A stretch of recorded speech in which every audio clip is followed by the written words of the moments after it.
Hi, everyone. I'm Sandra. My family used to be very rich. My younger sister Brittany and I got everything we wanted, but we hardly ever saw our parents, even on weekends, because they were always gone for work or various business meetings. But one day, everything changed. That morning, someone rang the doorbell. I opened the door and saw two strangers who showed me their police IDs and then walked into our house without even an invitation. Dad suddenly turned pale. Those people handcuffed him and didn't even let us say goodbye. Mom burst into tears and hugged Brittany and me. It'll be okay, girls. They'll let Dad go soon. But oh, how wrong she was. Dad was sentenced to 5 years in prison for some kind of financial fraud. All of our accounts were seized. Mom sold the house to pay off Dad's debt to his business partner. And with the remaining money, we rented a tiny studio in the residential area of New York. Brittany and I had to say goodbye to gadgets and cool clothes just to have enough money for food. Mom got a job as a pastry chef at a nearby coffee shop, but she didn't get paid much there. We didn't even have enough money to pay for my gymnastics classes. The whole thing was driving me crazy. I cried the whole time. My mom even let me skip school for a while. But after a month had passed, it got a little easier. I came back to school for the first time since that terrible morning. My classmate Courtney immediately noticed how different I looked and said loudly so everyone could hear her, "Oh, look! Our princess is a beggar now. Let's see how you survive without any of your expensive toys." And she just kept bothering me the whole day. I'm sure none of you would have endured such bullying. I know I couldn't. In the end, I threw that witch's phone right into the wall, and the screen shattered. Now you'll live on equal terms. No gadgets for either of us. Of course, I didn't get away with that. Courtney complained to the principal, and he called my mom to the school. She had to give the last of our money for that stupid phone. I was sure Mom would be furious at me, but at home she just silently served us pasta with sausage for our dinner. We couldn't even afford ketchup. Mom helped herself to the smallest portion and sat with a thoughtful look on her face. Brittany barely ate anything. She just smeared the food around on her plate. I simply couldn't bear to look at their sad faces. So I decided we would shake it up a little bit. Hey, do you two want to play Twister? And suddenly they came back to life. We spent the whole evening on the mat, and then we turned on the TV and laughed at the strange outfits some of the participants of some reality show were wearing. And for the first time in many a month, we had a great time together, as if we had no problems. But the next day at school, I had to face reality again. The girls were discussing their outfits for a Hawaiian-themed party, and I had nothing to brag about. So I came home in an awful mood and just collapsed on my bed. But Mom and Brittany did not let me despair. They brought out scissors, threads, bright patches, and flowers. After a few hours of painstaking work, my homemade outfit was ready. And I had the coolest costume at the party. Many girls came in wearing the same exact dresses, while mine was 100% unique. Everyone kept asking me where I'd bought it, but I just smiled mysteriously. However, something still ruined my mood that evening. I saw Courtney dancing limbo. Guys were there, watching with their mouths wide open as she, wagging her hips, bent backwards and passed under a low branch. After an amazing stunt like that, Courtney became the center of attention, and I just couldn't accept that. I let my hair down, set fire to a ribbon, and tied it around the branch. So then the branch caught fire. I then bent backwards, and I fearlessly walked right under it. Our classmates were delighted. I had clearly beaten Courtney, and she looked at me with pure envy as I walked into the house. I was about to grab myself a cocktail, but some guy beat me to it. He handed me a glass and smiled. "I'm Simon. Nice moves out there." Yeah, that was nothing. I've been doing gymnastics ever since I was a kid. That's pretty cool. Well, I have a suggestion. Do you want to take part in a talent show? It's about to start, and I think you'd have a pretty good chance. I laughed. I really didn't believe anything was fair in those kind of shows. Without bribing anyone, I definitely would not be advancing beyond the qualifying round. And since I had no money, so I turned Simon down. But he suddenly said, "I'll pay you for every round you pass." You see, my sister takes part in the show. She can't stand Courtney, but also she can't beat her. That's why I'm looking for a good gymnast who can snatch away the victory from that girl. My sister would be so thrilled. That was actually a pretty tempting offer, but it was also kind of mean. Of course, I wanted to beat Courtney, but not at something like that. Simon was upset when I said no, but he left me his number just in case I changed my mind. By the next day, though, I had already forgotten about him. However, when I got home from school, I heard loud sobbing. Mom was sitting on the couch and covering her face with her hands. It turned out that she'd gotten into big trouble at work. While she'd been in the bathroom, someone had come in and stole all of the cash. The owner of the coffee shop had blamed everything on my mom. Not only did he fire her, but he was also making her pay compensation. I immediately remembered Simon's suggestion. Maybe it wouldn't be so bad? The next day made my decision for me when I walked into the classroom and heard Courtney saying, "Today's the last day you can pitch in on tomorrow's party in honor of the end of the school year." Damn it. With all the problems with Dad and moving, I'd completely forgotten about that. And now I was flat broke. But missing such an amazing party would be a crime. So the only thing I could do was bear the humiliation and beg Courtney. I took her aside and I asked her for a postponement. Only a week, and then I would transfer just the right amount to her card. Oddly enough, she agreed. So the next evening, I came to the party, happy. I was sitting on a sunbed by the pool with a cocktail and a slice of pizza. But then, Courtney screamed loudly, "Hey! What the hell are you doing here, freeloader? You didn't chip in on the food!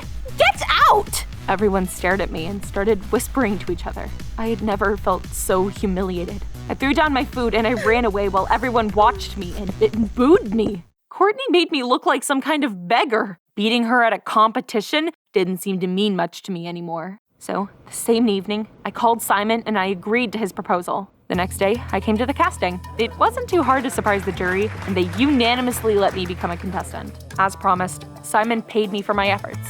That evening, with a smile, I handed my mom a stack of dollars. Of course, I didn't tell her the whole truth. Mom definitely would not have understood. I had to lie and say that the organizers of the show paid each participant that advanced to the next round. So Mom, Brittany, and I watched that show together on TV, and I was doing so good. However, Courtney was just as good. It really wouldn't be as easy to beat her as I thought it would. My mom used the money I'd gotten to settle things with the owner of the coffee shop. She got another job and almost stopped being home. Our lives had changed again. I went from one round to the next, and I got money from Simon. We had started to eat and dress better, and everything was fine, but with each round, it became harder and harder to compete with Courtney. But in the end, we both managed to reach the finals. I couldn't come up with an idea for a performance for a long time, but then I remembered how much my trick with the fire had impressed everyone at the party. So I decided to do something similar, only a little more spectacular. During practice, I soared up on a flaming ring and performed extremely difficult acrobatic stunts under the dome. When I came down, Mom immediately ran up to me. "What were you doing? That is so dangerous!" But I explained that everything was very well thought out, even to the smallest details, so I wouldn't be taking any risks. Mom and Brittany were satisfied. So the next day, they came to support me during the final round, and I was terribly worried. To get my mind off things, I watched the performances of my rivals from the wings. When Courtney appeared on stage, I held my breath. I wondered just what she'd come up with. I expected just about anything but what I actually saw. Courtney set fire to the ring and flew up on it right under the dome. And at that moment, I almost burst out crying. That horrible girl had seen my performance during practice and had stolen my idea. And now I had nothing to show. But I had to act while there at least was some time left. So I found Simon in the audience and I asked for help. He quickly figured out how to save the situation. Just get up there using your hair. I mean, look how long it is. No one's ever done it before. You would absolutely win. It seemed kind of insane, but Simon found a way to convince me. He promised me a double fee for winning. I went on stage and I did everything he had told me to. Simon turned out to be right. When I was at the top, the audience and the jury enthusiastically gasped and applauded. I started doing my complex stunts to music when there was suddenly a flash of light and I was blinded. I squeezed my eyes shut and I started rubbing them. But when I opened them, everything around me was blurry. My head was spinning and I felt so scared, I screamed, "Down! Please, let me down!" And as you might have guessed, Courtney won.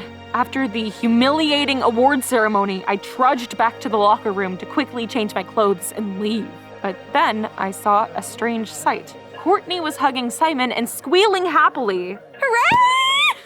Brother, I won! I won!"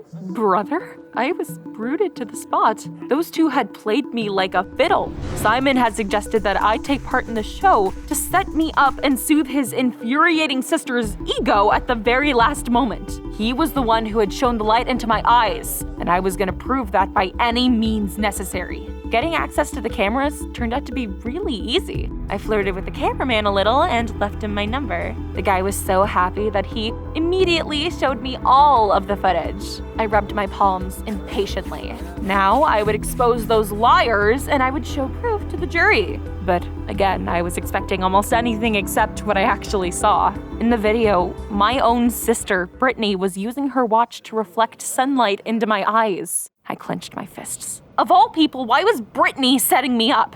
I asked the cameraman to send the video to my phone, and I resolutely went to deal with my sister. But I bumped into Simon in the hallway. I didn't want to talk to him because he'd also turned out to be a liar, but he grabbed my arm anyway. Sandra, wait! I really wanted you to win. Before the show, Courtney and I made a bet. If she won, she'd be able to keep doing gymnastics, but if she lost, she would give it up forever because it was so dangerous. It's just that I'm afraid for my sister after what happened to our mom. That's her.